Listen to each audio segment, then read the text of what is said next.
आपण पाहत आहात युवाग्राम 24 न्यूज. सडेतोड बातम्या म्हणजे फक्त युवाग्राम न्यूज नेटवर्क. सांगली लोकसभा मतदारसंघातून महाविकास आघाडीकडून पैलवान चंद्रहार पाटील यांनी आपला उमेदवारी अर्ज दाखल केलाय.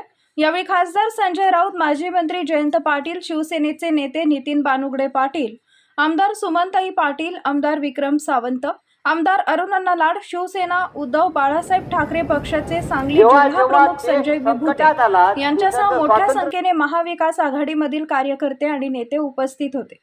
महाविकास आघाडीचे उमेदवार पैलवान चंद्रहार पाटील यांनी मोठे शक्ती प्रदर्शन करत शहरातून रॅली काढली. या रॅलीमध्ये महाविकास आघाडीचे कार्यकर्ते उपस्थित होते.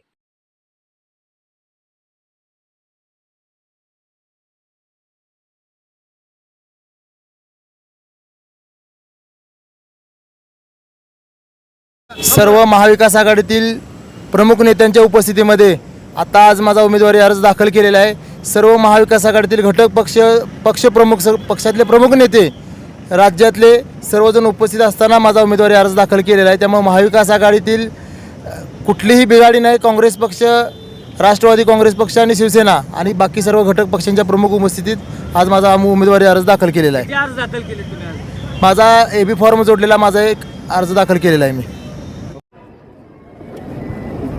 जेव्हा जेव्हा देश संकटात आला, देशाचं स्वातंत्र्य संकटात आलं, तेव्हा तेव्हा सांगलीनं या राष्ट्राच्या रक्षणासाठी, स्वातंत्र्यासाठी आपलं योगदान दिलेलं आहे. त्याच्यामध्ये मग वसंतराव दादा पाटील असतील, या भागातले किसनवीर असतील,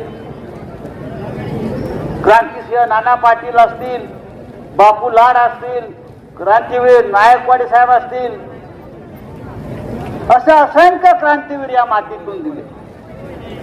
देशाशी बेईमानी करणारा विचार या मातीमध्ये कधी रुजला नाही.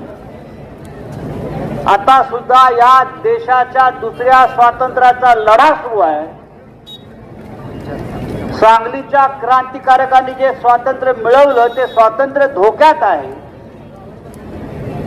काही लोक हे स्वातंत्र्य खतम करू इच्छित आहेत. अशा वेळेला या सांगलीला मागे राहता येणार नाही आणि म्हणून ही क्रांतीची